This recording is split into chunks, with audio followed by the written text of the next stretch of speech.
Everyone, welcome back to the channel. आज हम discuss करेंगे about International Court of Justice, जो कि है one of the organ of United Nation. हम इसके बारे में कुछ बहुत बेसिक चीज़ें और बहुत इंपॉर्टेंट चीज़ें पढ़ेंगे which are very important for your exam. Let's start the video. सबसे पहले हम पढ़ेंगे कुछ बेसिक इन्फॉर्मेशन के ऊपर कि ये है क्या। ICJ international Court of justice, या इसे वर्ल्ड कोर्ट भी कहते हैं, ये करता क्या है? It settles disputes between states. जो भी देश है, जो भी मेंबर कंट्रीज हैं, अगर आपस में लड़ाई झगड़ा हो रहा है तो उनके डिस्प्यूट्स को सेटल करता है। फॉर एग्जाम्पल, यहाँ पर मैं एग्जाम्पल दूंगी, मुझे एक एग्जाम्पल याद आ रहा है। आपने कुलभूषण जाधव का केस सुना होगा, which is from India and he is in Pakistan की जेल। ठीक है, तो वो एक डिस्प्यूट हो गया दोनों देशों के बीच में। तो वो डिस्प्यूट कहाँ जाएगा? पाकिस्तान के सुप्रीम कोर्ट में तो जाएगा नहीं, ना ही इंडिया के सुप्रीम कोर्ट में जाएगा, क्योंकि वो दो देशों का मसला है। तो वो जाएगा इंटरनेशनल कोर्ट ऑफ जस्टिस। ठीक है, क्यों? क्योंकि दोनों ही देश, इंडिया और पाकिस्तान, क्या है? यूनाइटेड नेशन के सिग्नेटरीज हैं। तो वो अपना डिस्प्यूट कहाँ लेकर गए? आईसीजे या वर्ल्ड कोर्ट। वहां पर वो अपने उस डिस्प्यूट को सॉल्व करेंगे। तो अगर इसी तरह से किसी भी देश में कोई भी डिस्प्यूट होता है, कोई लड़ाई झगड़ा होता है, तो वो लड़ाई झगड़ा कहाँ सॉल्व होने जाता है? It goes to the International Court of Justice, अगर वो खुद उस केस को लेकर जाएंगे तो। In accordance with the international law, international जो भी लॉज बने हुए हैं उन लॉज के मुताबिक ही आईसीजे काम करता है एंड अपने डिसीजंस सुनाता है।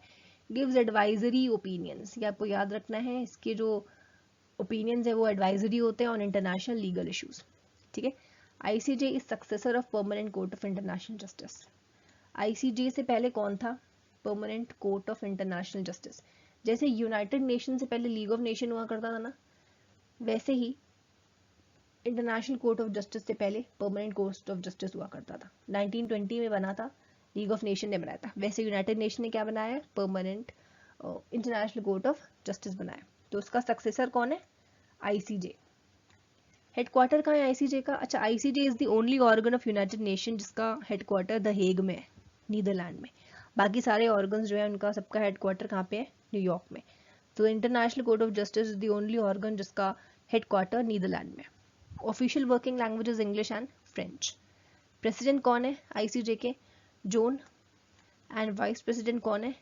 किरिल। ठीक है, ये दो प्रेसिडेंट है एंड वाइस प्रेसिडेंट है। नंबर ऑफ पोजीशंस, कितनी पोजीशन होती है आईसीजे में? देयर आर 15 जजेस, 15 जजेस हो सकते हैं 9 साल के टर्म के लिए। उन्हें इलेक्ट किया जाता है एंड अपॉइंट कौन करता है? Appointed by United nation general assembly. अपने इंडिया के मिस्टर दलवीर भंडारी जी, जो कि आईसीजे में क्या है? जज हैं, बड़े लंबे समय से वहीं पर है। ठीक है, 5 जजेस इलेक्टेड एवरी 3 ईयर, 5 जज जो है वो हर 3 साल पर इलेक्ट होते हैं, एलिजिबल फॉर री इलेक्शन। ये क्यों किया जाता है? ये इसलिए किया जाता है कि स्मूथ वर्किंग होती रहे। अगर सारे जज चले जाएंगे तो क्या होगा? तो देयर आर 5 जजेस which are elected every 3 year. President and vice president are elected for 3 years by secret ballot. अभी जो हमने प्रेसिडेंट और वाइस प्रेसिडेंट साहब का नाम पढ़ा था, वो 3 साल के लिए इलेक्ट होते हैं। उनका टेन्योर कितना है? 3 साल। एंड कैसे होते हैं elect? They are elected by secret ballot. Absolute majority of UNG and UNSC are required for a person to be a judge.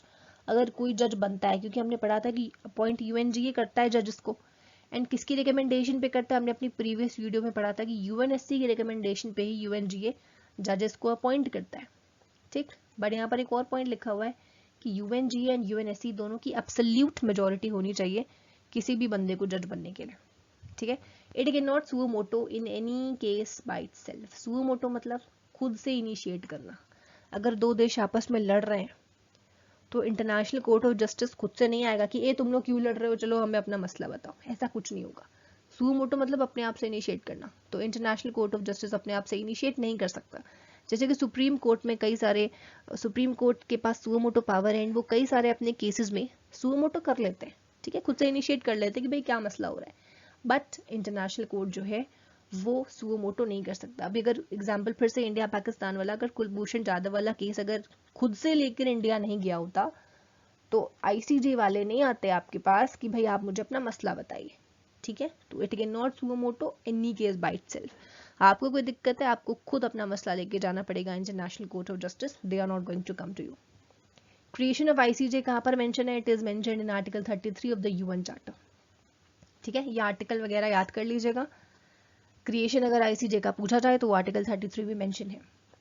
International criminal court is not the UN organ, it works independently. अच्छा, कभी कभी international criminal court का भी नाम आ जाता है तो बच्चे कंफ्यूज हो जाते हैं, मार्क करके आ जाते हैं कि it is an organ of United nation. तो मैं आपको बता दूं कि international criminal court is not the organ of United nation, वो अपना काम अलग से करता है।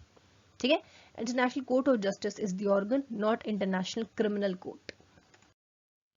Okay, so thank you all so much for watching. अगर आपको पसंद आया हो तो you can like share subscribe कर सकते हैं चैनल पर। अगर नए हैं तो if you are on Facebook you can join Ayushi Sharma का एक पेज है जिसका नाम है इकोनॉमिक्स हब, उसे ज्वाइन कर सकते हैं फॉर ऑल अपडेट्स।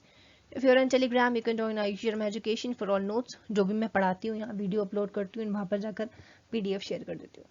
तो आप वीडियो को नोट्स के साथ देखकर अगर पढ़ेंगे तो आपको और अच्छे से समझ में आएगा। So thank you again and may God bless you all.